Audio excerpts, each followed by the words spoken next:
Un evento finale per mettere a fuoco i punti cruciali dell'ambizioso progetto Crim-Safri, una cooperazione trasfrontaliera tra Italia e Malta. Luogo di svolgimento i siti del Parco archeologico di Agrigento che, oltre ad ospitare l'evento, ne sono i principali protagonisti sul fronte della valorizzazione, anche e soprattutto attraverso nuove tecnologie energetiche. Il progetto nasce sostanzialmente come per la creazione di due centri di ricerca che assistano le piccole e medie imprese e gli enti locali in merito all'efficientamento energetico degli edifici.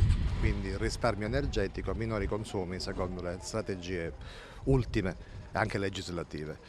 Questo progetto vede la partecipazione di 8 partner, 6 sul territorio siciliano e 2 sul territorio maltese, e la creazione di questi due centri, uno presso la Camera di Commercio di Agrigento, perfettamente funzionante con personale assegnato, attrezzature e strumentazioni, e un altro presso l'EMCAST, che è un'università maltese. La Camera di Commercio di Agrigento, oltre ad essere partner di questo progetto, ospiterà una vera e propria sede di questa organizzazione trasfrontaliera tra Italia e Malta. Sì, è sede del centro di ricerca. Noi siamo orgogliosi che Agrigento, la Camera di Commercio, sia stata scelta da questi partner qualificatissimi. Tra gli altri c'è l'Università degli Studi di Palermo, l'Assessorato Territorio e Ambiente e altri enti maltesi. Sono due centri omologhi, uno con sede ad Agrigento, uno con sede a Malta, e oggi è l'evento conclusivo. Abbiamo lavorato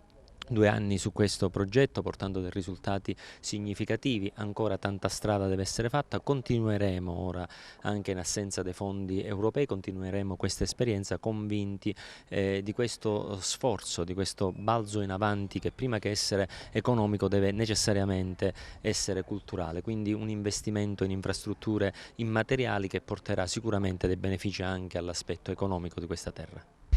L'evento conclusivo del progetto trasfrontaliero Italia-Malta volge al termine, ma ovviamente la macchina organizzativa è ormai messa in moto, quindi si proseguirà. Ieri un importante appuntamento, ovvero la passeggiata nella suggestiva Valle dei Templi con la nuova illuminazione per conoscere materialmente e vedere fattivamente questa nuova evoluzione.